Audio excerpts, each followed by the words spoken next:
Olá, mais um programa Olhar Municipal para você, trazendo um advogado, Tiago Abreu, especialista em CPIs, e vai bater esse papo com a gente, mostrar como acontecem as coisas, mas sabendo que as CPIs, elas não matam, elas simplesmente colocam os fatos e a verdade nua e crua para que ela seja analisada, e aí o processo que vai dizer como é que funciona tudo isso aí, se chama Tiago Abreu. Mas antes disso eu vou passar para o Fábio, que o Fábio é que convidou o Tiago e ele vai dar aqui mais um plá sobre o Tiago Abreu. É isso, programa Olhar Municipal, que sempre traz pautas de extrema importância para os municípios, e hoje comigo, o meu amigo, meu parceiro aí de longas datas, Dr. Tiago Abreu, um municipalista por excelência, um advogado que conhece a fundo as legislações voltadas para as câmaras municipais e para todo o processo de gestão pública, tanto legislativo como de gestão pública. E nós temos dois assuntos de fundamental importância para a condução dos municípios. Um voltado a essa questão das CPIs, a importância do processo de fiscalização dos vereadores através da CPI e também das emendas impositivas. E aí uma polêmica sempre trabalhada no dia a dia de quem vivencia o municipalismo no estado do Ceará.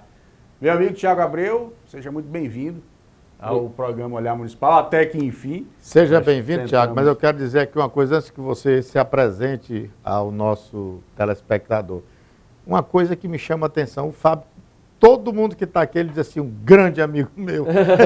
Isso é verdade? É verdade, é verdade. É assinar, aqui já são 10 anos de amizade, viu, meu amigo? Tiago, eu queria que você só para falasse... descontrair, viu, Tiago? Tranquilo, mano. Queria que você falasse um pouco dessa sua vivência municipalista, quantos anos atuando, né, com câmaras municipais, com gestões, e a jurisprudência, né, em si, voltada para o processo legislativo. Obrigado, meu amigo Fábio, grande amigo Fábio. Grande amigo Fábio, né? Obrigado, Barlavio. Foi um prazer conhecê-lo hoje. Um prazer é todo nosso. Já é uma referência. Seja bem-vindo, a TV União está à sua disposição. Obrigado, sei que já é uma referência da comunicação social aqui no nosso estado, e hoje eu tive a oportunidade de lhe conhecer pessoalmente e já era fã, me tornei mais ainda. Pronto. Certo? Muito obrigado. E a gente é advogado municipalista, atuamos desde 2009 na área do direito legislativo, processo legislativo municipal, junto com as câmaras. Sou presidente da comissão, Fábio, dos advogados do Poder Legislativo da OAB do Estado do Ceará, e sou consultor jurídico da nossa gloriosa UVC. Sou fã da vereança, sou fã dos vereadores. Então, assim, eu sempre sou suspeito a falar quando é algum direito do vereador, porque eu sempre defendo mais do que a lei já está descrevendo, trazendo o direito do vereador. Então, nós estamos aqui para bater esse papo, Fábio, e estou à disposição para... Já que você falou de direito do vereador, eu gostaria que você explicasse para o nosso telespectador quais os direitos, certo? E os poderes de um vereador, para que a população que elege um vereador saiba aonde ele pode atuar e cobrar dele essa atuação. Barlavio, eu sempre costumo dizer que o vereador, aliás, o poder legislativo, ele é o poder mais, obviamente a Constituição diz que são independentes, harmônicos, não existe um acima do outro, estão todos no mesmo patamar de igualdade de poder, mas o poder legislativo ele tem uma força que o vereador ele desconhece. Por exemplo, o vereador ele pode instaurar, que é o nosso tema aqui, uma CPI para investigar o prefeito municipal, que é a função principal é uma das funções dele, né? O vereador, na verdade, ele tem duas funções típicas que a Constituição traz.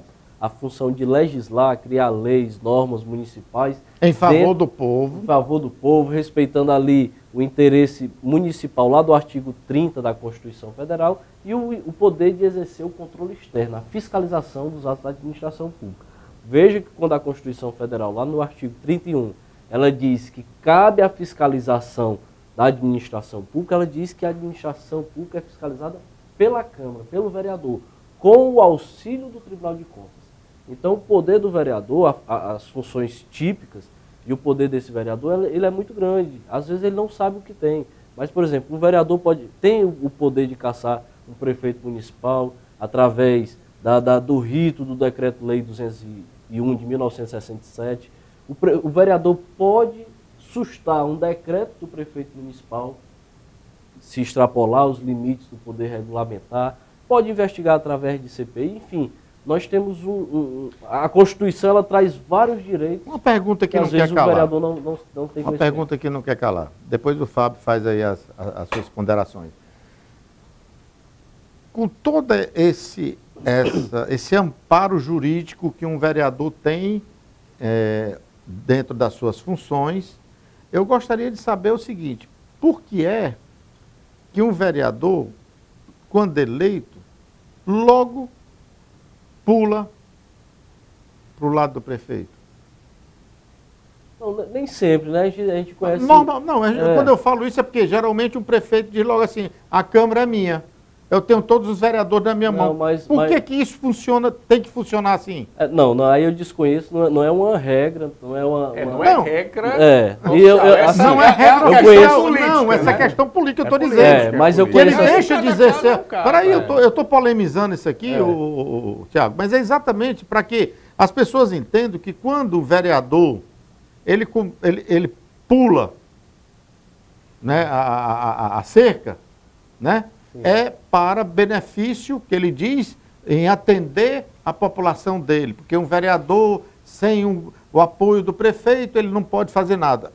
Isso é verdade? Não, olha, o vereador... É uma verdade, no caso? Não, a Câmara Municipal, nós estamos passando, Bardavil, e a UVC, através do Toim Braga, e a Assembleia Legislativa, através da Escola do Parlamento, o próprio Tribunal de Contas tem capacitado demais os vereadores no estado do Ceará. E nós, às vezes, o que falta do vereador, o que faltava do vereador, era o conhecimento, era a capacitação, e isso está chegando agora. Então, o que eu tenho conhecimento, os vereadores que eu tenho conhecimento, principalmente no estado do Ceará, são vereadores que realmente têm compromisso e são diligentes. Muito embora falte, às vezes, de um ou de outro a questão da capacitação, mas...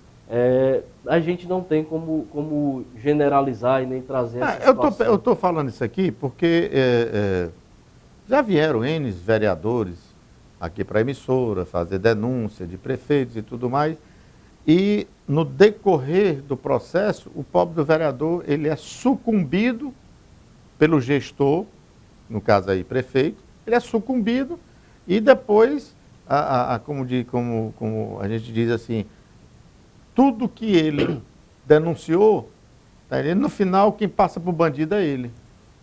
Aí eu pergunto, aonde o vereador, até que ponto ele é protegido e até que ponto ele se sente seguro, juridicamente, em denunciar, por exemplo, um mal feito de um gestor?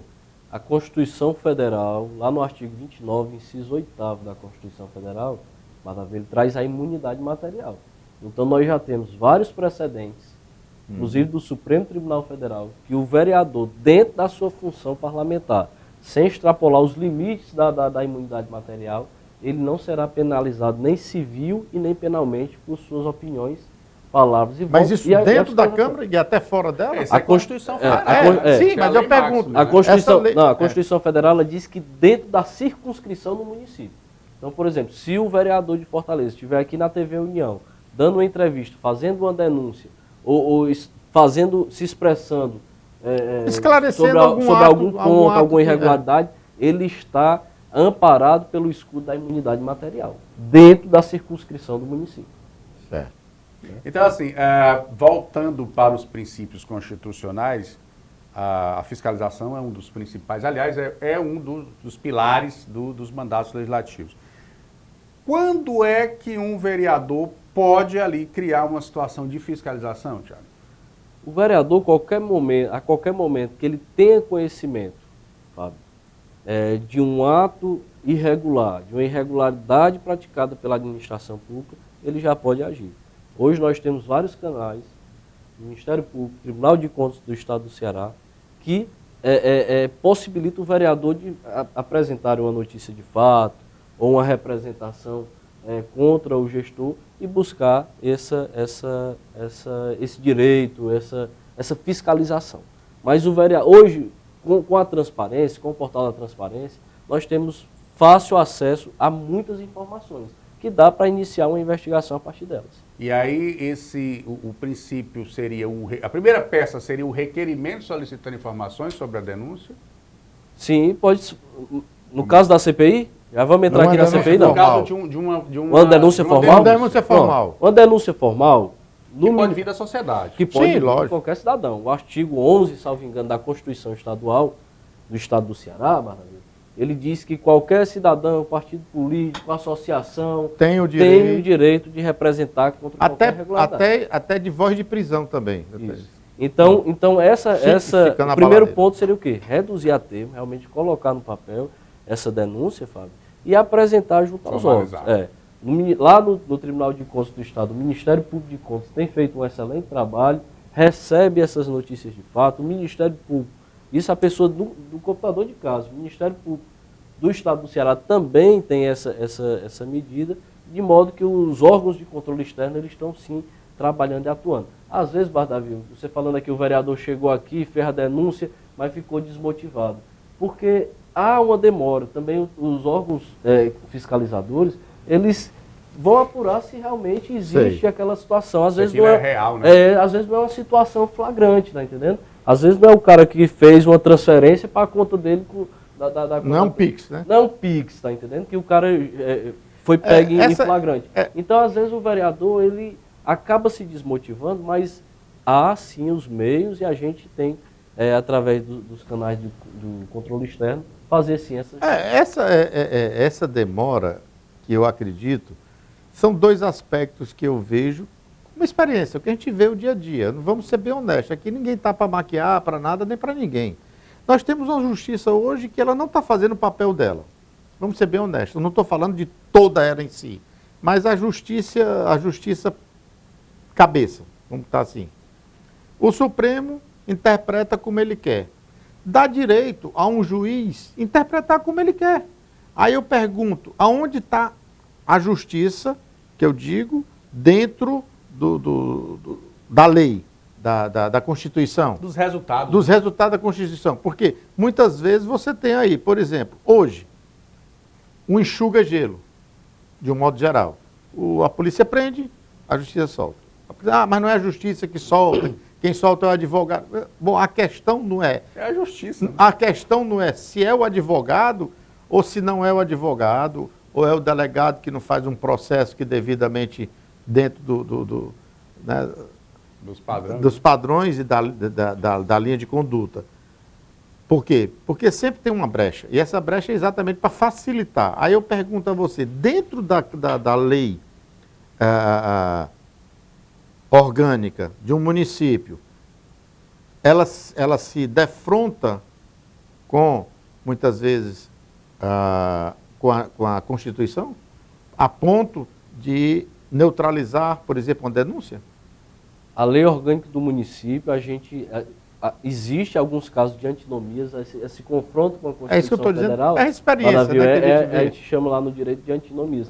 Mas em nenhum momento nós temos que ter consciência de uma coisa, havendo um confronto entre a lei orgânica do município e a Constituição vai prevalecer. É soberano, né? E em nenhum momento... Sempre vai prevalecer. Se é a carta maior. Deverá sempre prevalecer. E, por exemplo, nós encontramos, entrando aqui, já dando uma pincelada aqui na CPI, Fábio, nós encontramos algumas situações, Bardavil, em que a lei orgânica do município, ela diz que para instaurar uma CPI, precisa passar por votação do plenário. Isso. E o Supremo Tribunal Federal, às vezes a gente diz assim, o Supremo definiu de forma contrária à Constituição, mas quando a gente vai mergulhar nas decisões, na jurisprudência do Supremo, a gente encontra muito direito bom do vereador. E o Supremo Tribunal Federal, em algumas decisões, já definiu o seguinte: a instalação de uma CPI é direito da minoria. Então, Agora ele falou coisa boa, hein, Fábio? Aí. Agora ele falou coisa boa, mas... Puxa. Segundo bloco. Uma boa colheita começa com a escolha certa. Começa no Baratão da Irrigação. Há 25 anos trabalhando com as melhores marcas para a sua irrigação. Ligue 4009-9090. Ficamos em frente à Ceasa, em Maracanaú.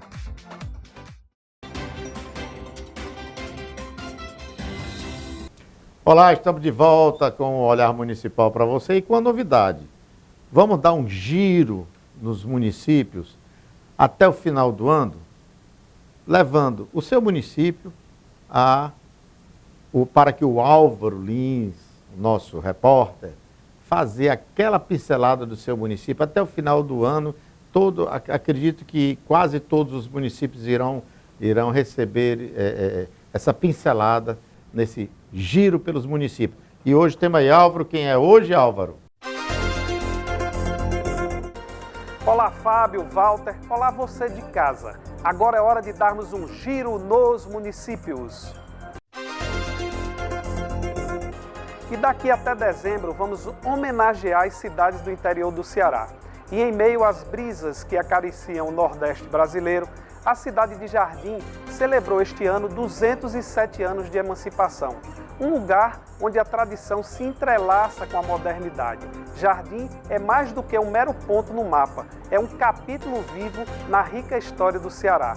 Nestas 2 décadas e 7 anos, Jardim floresceu em uma comunidade de cultura. É impossível não refletir sobre o caminho que Jardim percorreu desde a sua fundação. De uma pequena semente plantada em 1816, a cidade cresceu e se transformou, mantendo suas raízes fincadas no solo fértil da história do Ceará. Que Jardim continue a florescer, colorindo o Ceará com a sua história, tradição e vitalidade. Que cada novo ano que se inicia seja uma página em branco para as novas conquistas, mantendo viva a chama da cidade que há 207 anos foi libertada para florescer como um jardim único, especial no coração do Nordeste. Vamos ver agora a homenagem a Jardim. Esta é Jardim, uma cidade feita pelas mãos de muitos homens e mulheres que dedicaram as suas vidas para torná-la cada vez melhor. A partir de agora, você vai olhar a nossa cidade de um jeito que nunca viu. Cercada por belíssimas paisagens naturais, proporciona ao povo jardinense e visitantes momentos de lazer e tranquilidade.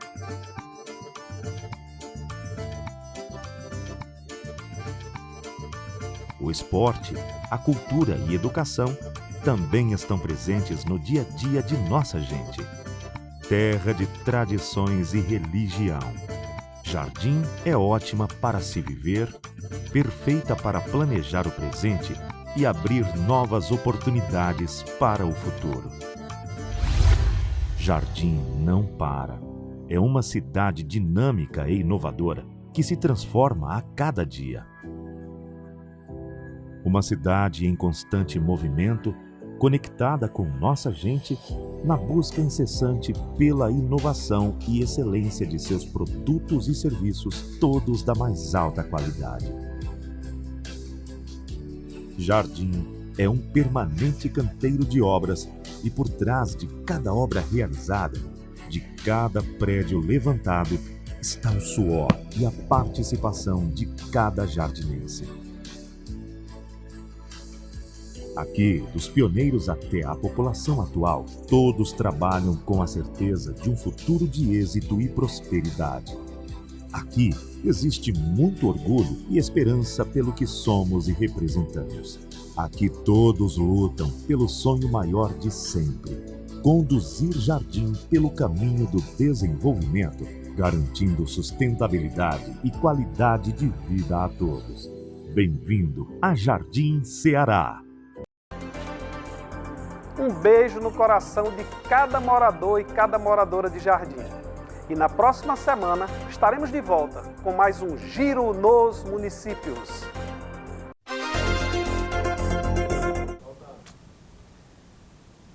Olha aí, ó. O Álvaro já deu a deixa dele aqui, então fique atento, ligado, aqui no seu programa Olhar Municipal. Fábio. Bom, e voltando ao tema da nossa entrevista, CPI, os princípios, os mecanismos que os vereadores podem utilizar para criar uma CPI na sua Câmara. Tiago Abreu, como é que funciona isso?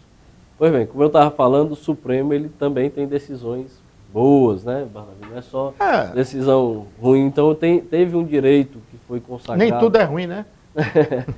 Mas teve um direito, por exemplo, a Constituição Federal, o direito constitucional, ele traz a CPI como sendo um direito da minoria. Sei. Como o direito da minoria, meu amigo Fábio Taj, ele não é submetido, a aprovação dessa CPI, ela não é submetida ao plenário da Câmara Municipal. Quem despacha, quem diz, quem autoriza a instalação da CPI é o presidente da Câmara Municipal. Então, o presidente, a Constituição, lá no artigo 57, ela traz alguns fundamentos, traz alguns princípios para a instalação da CPI. Peraí.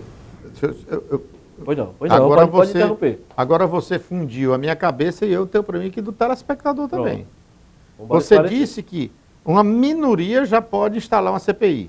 Exatamente. Aí agora você me diz que o presidente da Câmara é que determina se essa CPI vai ou não vai. E se o presidente da Câmara for parceiro do prefeito no lambe-lambe da coisa? Aqui é o seguinte, Barnabé, a gente tem que entender, era isso que eu ia entrar agora para dizer. A CPI, a Comissão Parlamentar de Inquérito, ela tem alguns requisitos.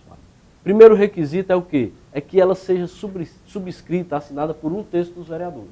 Por isso que ela é o direito da minoria. Então tem um terço. O direito da minoria não é o direito já de instalar a CPI de imediato. Mas é de provocar. É de provocar, é de requerer. Então, Olha só o detalhe numa importante. Câmara Municipal, por exemplo, como a nossa, lá do nosso São Luís do Curu, que são 9 vereadores, um terço desses vereadores podem solicitar a instalação de uma CPI.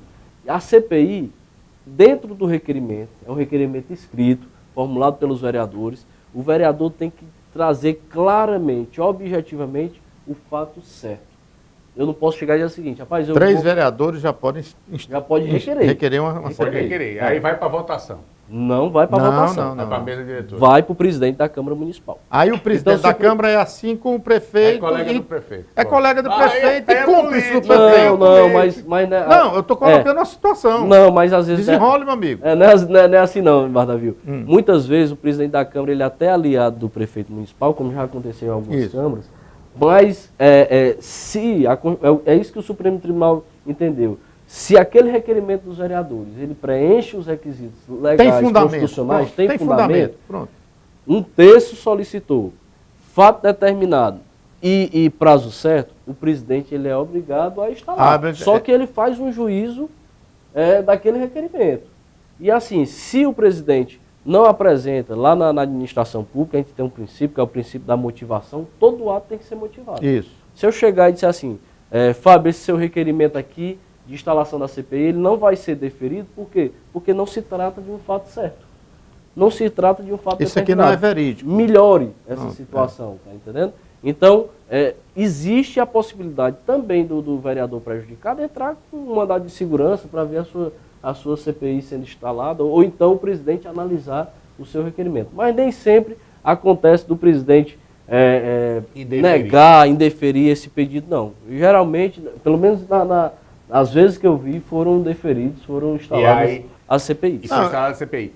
A CPI sendo instalada, né, aceita lá pelo presidente, qual os próximos passos? Como é que funciona o desenrolar da coisa toda, Thiago? O desenrolar da coisa toda, a Constituição Federal, ela não traz detalhadamente os ritos, o rito da CPI.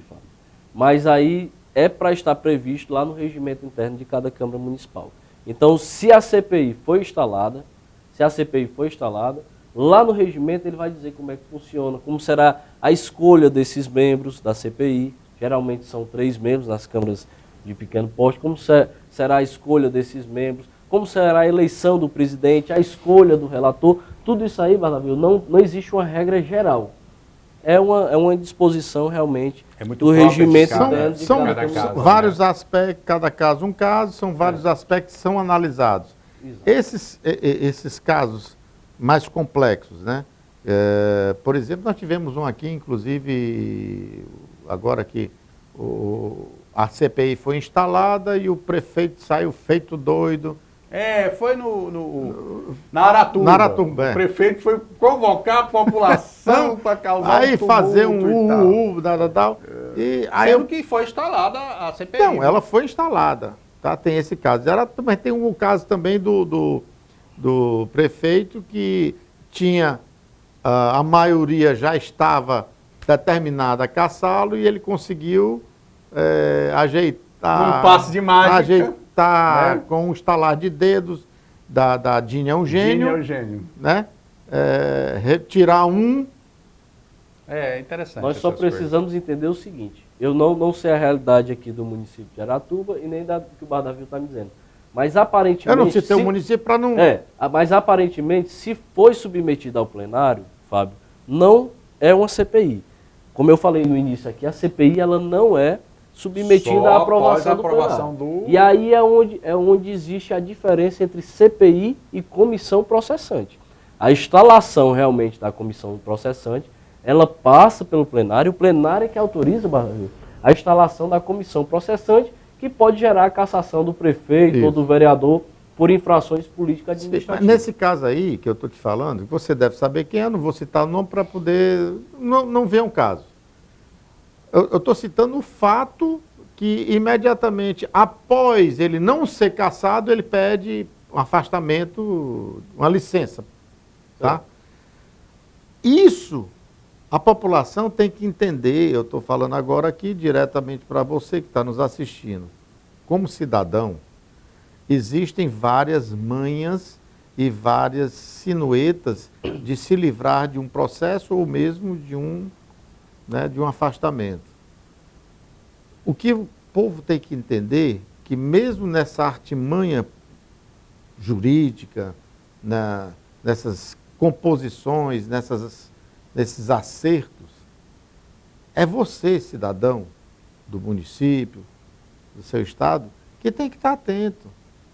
Não é pelo que eu possa envolver, tirar e botar quem eu quero, mas é você que vai decidir e buscar a verdade dos fatos, não por ser amigo dele ou ser inimigo dele, mas a verdade dos fatos. Isso é muito importante, que você, cidadão, esteja atento ao que está acontecendo no seu município e os porquês, porque sempre existe, né, Tiago, existe aqui o lado do prefeito, existe o lado do vereador, e assim a coisa vai se torcendo, então cria-se, como é que se diz? As torcidas, né? E bancadas. As bancadas. Aí, no caso aí, você, cidadão, não entre nesse jogo, entre no que é certo, o que está certo e o que está errado, e tome sua posição no futuro próximo. Está bem perto. Um outro assunto importante que a gente quer pautar... Eu queria só concluir, Fábio, só para informar o seguinte. A CPI, uma vez concluída os trabalhos da CPI, esse relatório da CPI ele vai encaminhado aos órgãos de controle externo. Se houver indícios, o relatório, o vereador prepara o relatório informando, há indício de crime X, do crime Y, encaminha para o Ministério Público Estadual. Se for um crime de ordem federal, Ministério Público Federal. E se for alguma irregularidade administrativa, Tribunal de Contas do Estado do Ceará. Jamais a CPI ela serve ou tem o objetivo de caçar o prefeito municipal. Nesses exemplos que vocês trouxeram aqui para a gente, trata-se de comissão processante, que é regida pelo Decreto-Lei Federal número 201 de 1967.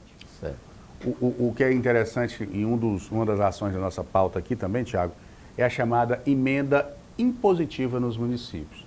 É um assunto novo com relação às cidades. O que é a emenda impositiva? E que precisa ser muito bem detalhado no sentido do parlamentar, se a Câmara ali aprovar e o prefeito também, ter o direcionamento dos orçamentos para os parlamentares. Eu queria que você falasse um pouco o que é a emenda impositiva.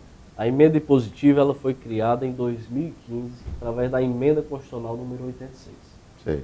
O que é a emenda impositiva? Até 2015, o nosso orçamento, Fábio, ele era um orçamento meramente opinativo. O prefeito trazia as dotações orçamentárias, a previsão de dotação orçamentária para o ano seguinte, e à medida que fosse dando certo, ele ia executando, era obrigado a executar 100% do orçamento. Então, o que é que acontece? A Câmara aprovava o orçamento e a execução desse orçamento, ela ficava 100% com o prefeito municipal. Com o vereador, com o executivo. Com o executivo. O vereador, o deputado, ele não tinha a possibilidade de sugerir. Determinar. O que foi que aconteceu? Em 2015 surgiu a emenda impositiva, onde, na época, 1,2% do orçamento era destinado aos vereadores para que eles distribuíssem emendas, destinasse parte do orçamento para os seus estados, para as suas regiões.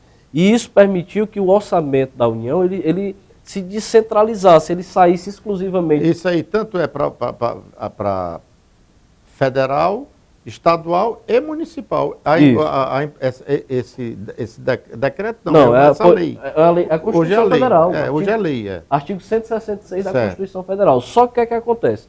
O Supremo Tribunal Federal, ele disse que existe realmente a possibilidade de estabelecer as emendas individuais e de bancadas no âmbito municipal. Ou seja, o vereador pode sim destinar parte do orçamento, hoje não é mais, aí eu gostaria de esclarecer, hoje não é mais 1,2% do orçamento, agora as emendas individuais é o equivalente a 2% do orçamento, aumentou bastante. Que é dividido entre os vereadores de forma igual da Câmara Municipal e 1% para as bancadas, que nós não temos bancada estadual no município, obviamente, distrital, territorial. Então, o que é que a gente estabeleceu? Que a gente sugere, orienta, que essas bancadas, que essa emenda de bancada ela seja uma emenda da Câmara Municipal, seja uma emenda de consenso da Câmara Municipal.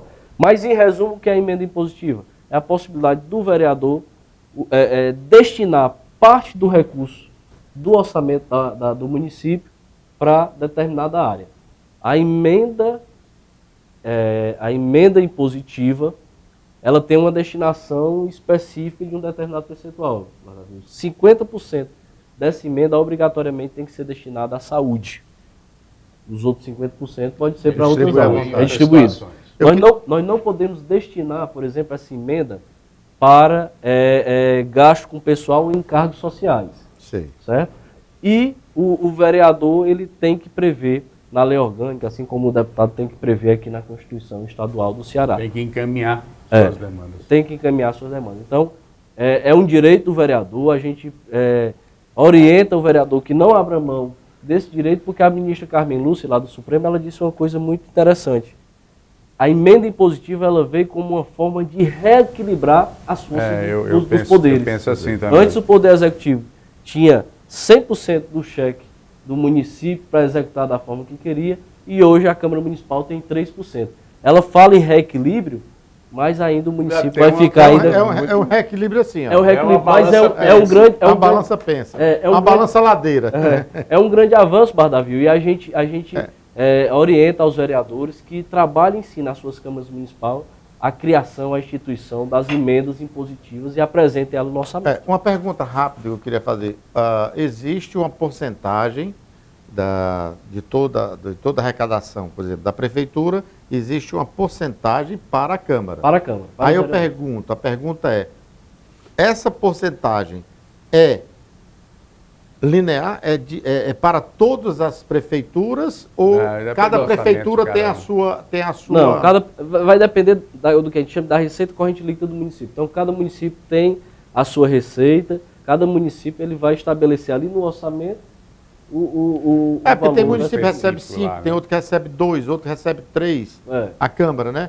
Por que ela não é linear? Não, a emenda impositiva ela é sempre no percentual de 2%. Então ela sempre vai ter no mínimo 2%. 2% da receita. Pronto. 2% Essa dúvida que eu queria tirar para que o eleitor saiba como funciona. O assunto, quando é bom e intenso, passa rápido, né? Dr. Tiago Abreu, com toda a sua experiência no direito administrativo e no direito legislativo, deu uma aula aqui para nós sobre CPIs e emendas impositivas e com certeza a gente vai voltar com esse tema de extrema importância aí para os municípios, para as gestões e para o legislativo. Walter Bardavil. Isso não quer dizer que ele não venha, ele vai vir. Gostei do papo, foi bastante esclarecedor para que tenhamos um Estado, um município atento ao que está acontecendo no seu dia a dia, com o meio político, suas câmaras e tudo mais. Considerações finais suas? Quero só agradecer à TV União, ao meu amigo Fábio Tagres, e o meu amigo Bardavil, agora amigo, né, Bardavil? Agora, eu já fiquei feliz, agora eu sou amigo. Agradecer a todos a equipe, o Álvaro, enfim, muito obrigado. Nós estamos aqui à disposição e incentivando ao vereador a reconhecer o seu direito, reconhecer a sua força no âmbito do direito municipal. E quero dizer para você que, finalizando esse programa, desejo, mais uma vez, que Deus nos abençoe, nos guarde, nos dê sabedoria, discernimento, para podermos entender toda esse caldeirão de informações, de leis, que muitas vezes nos confunde e nos deixa à deriva. Eu quero dizer para você que é importante você saber de tudo isso. Mais uma vez, que Deus te abençoe, te guarde e até a próxima.